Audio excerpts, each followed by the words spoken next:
Okay, so I'm here with my new Dustin Latimer Shadows. I've only been skating around my curb and practice row with these. Um, and then we got the new Michael Craft TNEC frames on them as well. So we're gonna test those ones out today. Um, and I just been installing the curb. You can see I got a few cracks in here. It's only 94 degrees here. I say that because it's been like a heat wave. This is like the coolest it's been in the past 2 weeks. Everything's been like over 100. Look what happened to my wax on the drive here. Do you see that? It's melted. So you see the V kind of taper in here. So I used to skate Abels. Like, that was my favorite frame. And I just went through my last pair of Abels. And since they went out of business, no one's really made a groove like that. So I've been skating some old Featherlight 2s that I had laying around before I got these Shadows. And these are the original like 1.0 Shadows. Because these are the Dustin Latimer remake ones. Back in the day, I used to have the Jeff Stockwell original Shadows when it was still spelt weird. Before USD took over, I think Solomon owned them at that point. This takes a while to break in because the 1.0 does not have a backslide groove in it. And also with these kind of frames, I've heard a lot of people say that they have a little bit of a break-in period. So that'll be good to break them in both at the same time. There's no really like cement ledges within like nice driving distance of me, and I'm just like getting on from work and skating now. So we're gonna test them out. I have the brand new dead wheels, and they have the profile I like, nice and flat and square. I know some people hate that. I love it. I have skated anti-rocker most of my entire skate life, but I want to give flat a try. Especially because now we have wheel bite protection on all that stuff. So the old Abels didn't have wheel bite protection on them. And this groove is a little bit more shallow than what I've been skating recently. So I think getting boot down might be a little bit difficult. So I'll give you my first impressions on, the skate and the frames after we go around. Like I said, the dead wheels are the 58s all the way across. And they're 92 on the outside, which is a little bit harder than what I normally skate. And then the inside wheels are also 58s, but they're 95, so they're harder. So I think that most like grind wheels that aren't made out of like the same thing as like a frame material or UHFW are usually like 101A. So this is kind of like in between the hardness of a regular wheel. It's harder than a regular wheel, not as hard as like an anti-rocker wheel. So we'll see how this goes, but I'm hoping we won't hear like the squeaking is just annoying when you're filming or skating, and it puts like a little like you skip a heartbeat when you hear it because you're gonna get like tossed off a rail.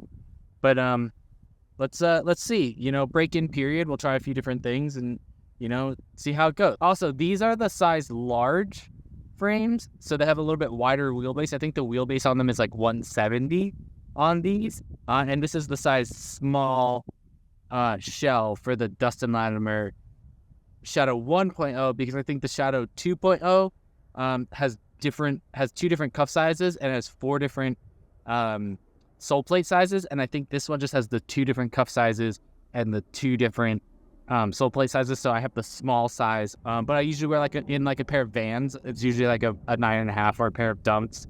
They're 9.5. So let's get these on and actually like skate a little.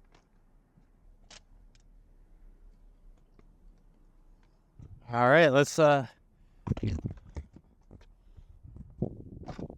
roll that around a bit. See how everything's looking here at the park.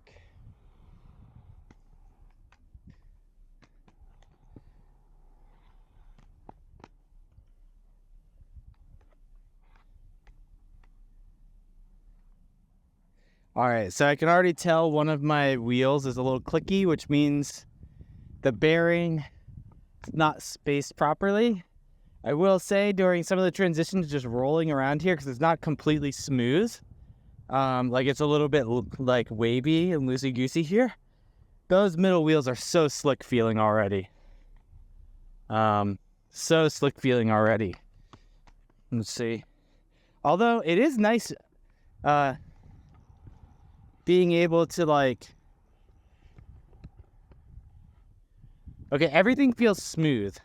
That's what I'm saying right now. Like smooth in terms of like the ride right now, just skating around, going over that little bump. I don't clip. My Antirockers would clip that little roll in there as well as this roll in that I'm walking up right now too. Not really. We're good there. I mean, if I wanted to, could angle it and catch my frames, but rolling over it straight is fine. Yeah, this one too. This is a big one for catching. No catching. Okay, so that's pretty cool. I like that so far about riding flat. All right. I was skating a 170 wheelbase before this on my old Ables, so we'll see. Let's roll around a bit.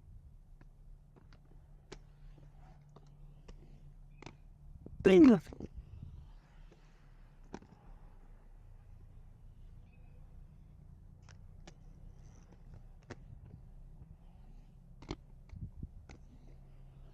So sticky.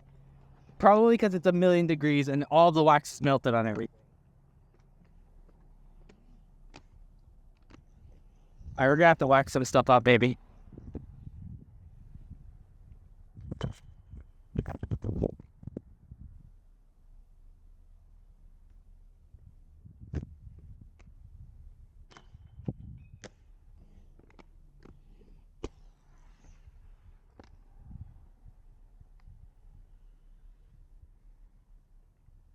All right, feels good so far. There is a clicking. I'm gonna investigate that real quick. Yeah, everything just really needed to be tightened down a little bit more. Let's hit this rail up a little bit, work on some grooves, because let's be honest, I'm actually a little bit afraid of hitting some groove tricks on these right now. Like I said, riding flat is a little bit scary to me right now. So let's hit this rail behind me, or in front of me behind you.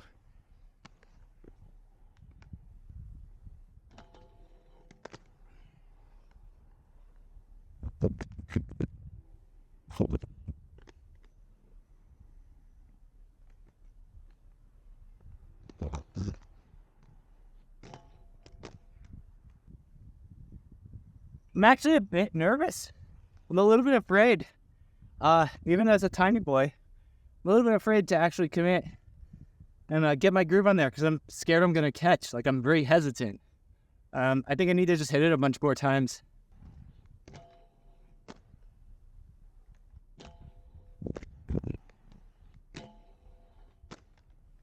Yes.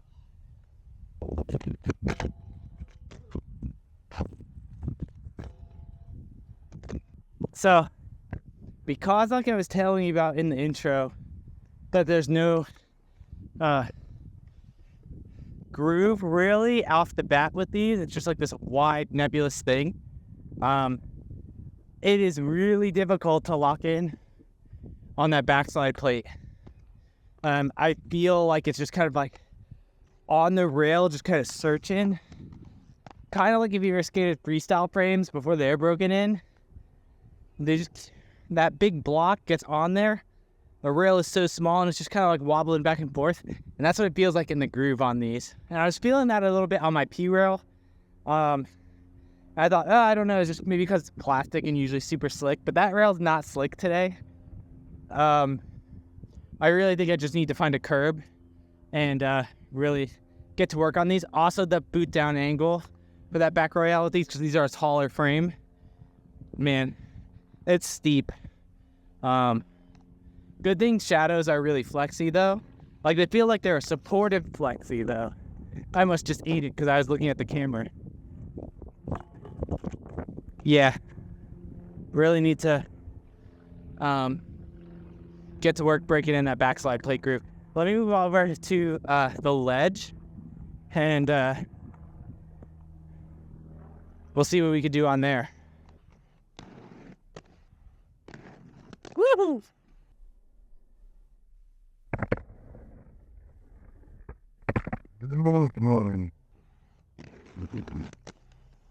All right. I will say I feel like I am lying with 8 wheels on the ground. Let's see if we can get it here. Because I did get some wheel bite on that last one, but I didn't get stuck up. So That.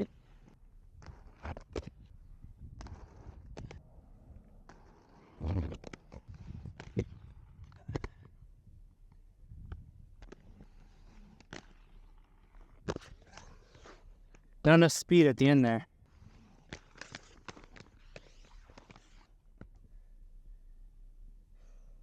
I think that might be it for today. It's late. I'm sweaty. Worked all day. I think it's time to go home. Do a round 2 sometime, someplace else when it's not 1,000,000 degrees out. All right, so you don't know this, but I'm well aware that this review started 3 months ago. And between the time of me filming the first part of the video that you just watched and now, I had surgery. So, I had to take a break. The past 2 weeks, I've been skating again, and I released 2 videos on the channel. But here's a few clips of me skating. I've been on the Shadows, but I took the TNEC frames off. So this video was just I'm not going to continue to talk about the TNECs at all, because I think I bought the wrong size. I think for the TNECs, I would have been better off buying the small size frame. So I'm going to refrain from forming or coming to an opinion on those until I get the correct size for my skates. That being said, if anybody wants to buy those TNECs off of me, they're lightly used. I'll give you for half the price I bought them for. Okay, so here's the thing. I really like my Shadows, and I've been riding them, and I want to continue riding them. They do feel a lot better now that I've been skating a lot more with them, and I switched back to riding Antirocker with my Featherlight 2 frames that, this old pair of them that I had laying around. So, I'm roughly 8 months back into my skating journey if you don't, also include, the 2 months that I had to take off because of surgery. So I'm like 6. I'm still getting some of my trick vocabulary back. I do appreciate the wide sole plates on them. But still, that doesn't give you confidence. And some people, I've heard people refer to like Shadows as like, oh, they're cheaters. But I don't buy into that because the skate doesn't do the trick for you. Once the skate, if the skate was to jump up on a handrail for you and, do a true Mizu, then yeah, those are cheater skates. But you still have to jump up there and do them. So I'd never really bought into that as like a valid excuse or criticism because everything has their pluses and minuses. It's a game of variables, so I don't buy into that. So what wide frames offer you in terms of grinding, you lose in, your ability to do like tight carves and things like that because you're going to catch your sole plate on, on the ground if it's uneven. One thing I would change about them is I would probably buy the Shadow 2.0s. I appreciate the retro throwback to Dustin Latimer. That's great. He's great. I remember watching his mind game videos back in the day and just being like, holy crap. So that backside groove, or I will say area, I don't like it that much because it's kind of undefined. You have this kind of large area, and I said this in the video where there's just kind of there's a lot of space for you to wiggle around in there. And I wasn't a particular fan of that. Now that they're broken in a little bit more, it helps, but I do find myself slipping out a little bit. They need to be end of life groove happening there for you to feel kind of locked in. And I think that if I were going to buy a new pair of Shadows, I would repurchase a pair that have the 2.0 sole plate because it does have that better defined groove. I like how big the sole plates are. They are a bit heavy, they feel a bit, and they don't feel unresponsive. They just feel a little bit clunky because the Shadow 1.0 sole piece are a 3-piece frame system or 3-piece sole system. I could see how since this is the base of where Shadow started, the 1.0, quite literally, I could see how oh yes, there's a desire for a 1-piece sole plate. There's a desire for a different kind of cuff or a cuff with a strap. Because that's the other thing that I noticed too is the cuff straps is that it's hard to with my skates. I usually try and get to a spot where they're dialed in, and then I kind of remember that. And with straps, some people really love straps because they're super adjustable on the fly. But I'm not the biggest fan of the straps because I like to be able to be like, I go 2 clicks, ratcheting in, and that's good for like most settings. Like I can with like the 45-degree angle strap. Like I know I'm at a 4, and if I need to clamp it down, and I want some more support, I can go down to a 6 on them because they're numbered even on the Shadows. So I like that about them. The heel lift, non-existent. They have this little lip on the back of the foot wrap, and they kind of keep you locked in there. Did not experience foot wrap at all. So the skate is very flexy and it's supportive, but like I'm a heavier dude. I weigh 190, so I could really like push my my weight into my skate to get them to flex the way that I wanted them to. Maybe if you're a little bit lighter, you might not be able to do that. But I really enjoyed that about the skate, and that's what I kind of remember about it. And I remember being able to do that when I was, in high school, and I was riding these, the Shadow 1.0 Stockwells that I mentioned earlier. And they're great. The foot wrap is comfortable. I feel like, though, the foot wrap is a little bit too puffy. And you can see that they just, since the time of this recording, they released a new Shadow 2.0 with an updated foot wrap. And it looks a lot lower profile than even the Eugen Ennen ones that came out. So I think that would probably be an improvement there. Like, they're way more padded than what I think they need to be, especially around the forefoot and the toe area.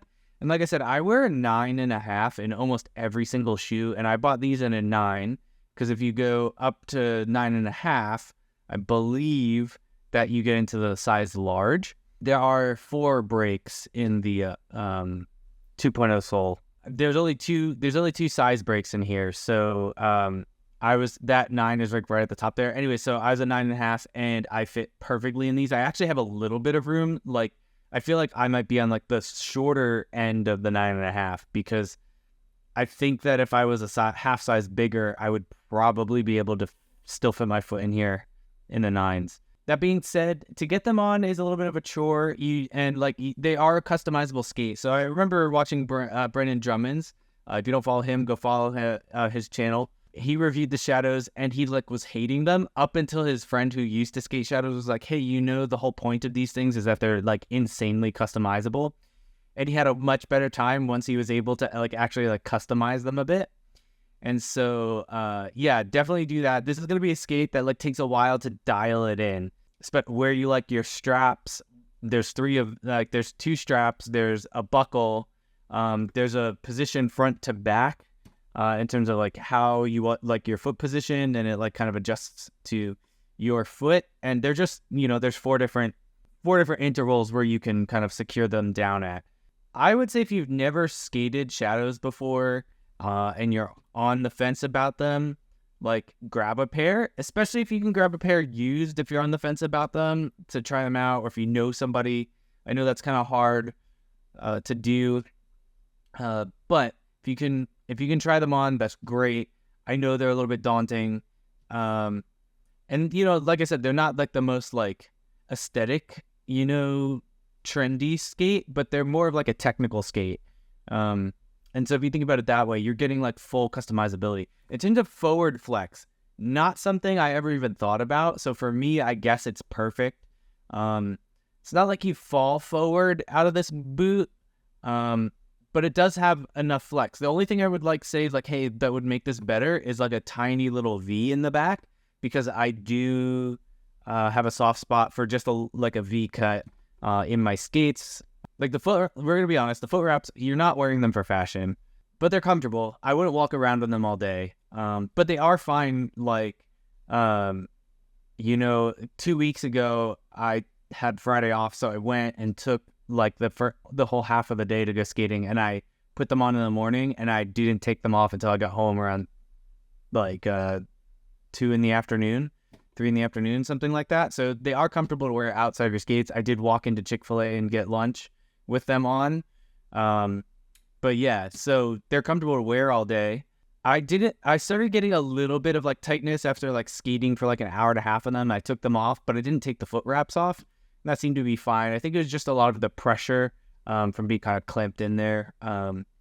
So my rule of thumb is like if you can skate your skates for more than an hour, and not notice that like you've been in skates for an hour, that's a good measurement of like skates that fit. So perfect there in terms of fit and like comfortability there. I didn't, if I wear thin socks, I do get a little bit of a rub where the interior cuff pad meets the ankle part, where it kind of scoops out of your ankle in the foot wrap. So I just wear thicker socks and it's completely fine. Only other thing I would say is like, they use Phillips head screws to connect the sole plate to the the two like inserts, the sliders, if you will, to the bottom. And if you could just make them all the same, Allen key, that would be great. The other thing too to pay attention at is I needed to get a different size frame bolt for the rear bolt, because the rear bolt is also what holds the cuff in place. So it holds both the frame to the sole plate as well as that cuff in place. And so I needed a longer frame bolt to switch over to the TNECs and to switch back over to my Featherlight 2s. So that was a trip to the hardware store to find something like that. So I'm using a different frame bolt in the back for there, but that's something to be aware of. But not the longest type. So it's like I don't know what the sizes are, but there's like a small, a medium, and a large size cuff bolt. And I had to use the medium size cuff bolt in the back to get it to fit. Whereas like the skates, at least mine, I can't speak for any of the other models, but they came with the two small size frame bolts. Let me know what you think. And if you have a different opinion about stuff in the comments, like let us know, or if your experience was different with them, because everybody's foot size is like super different. Like I'm rambling now. Bye.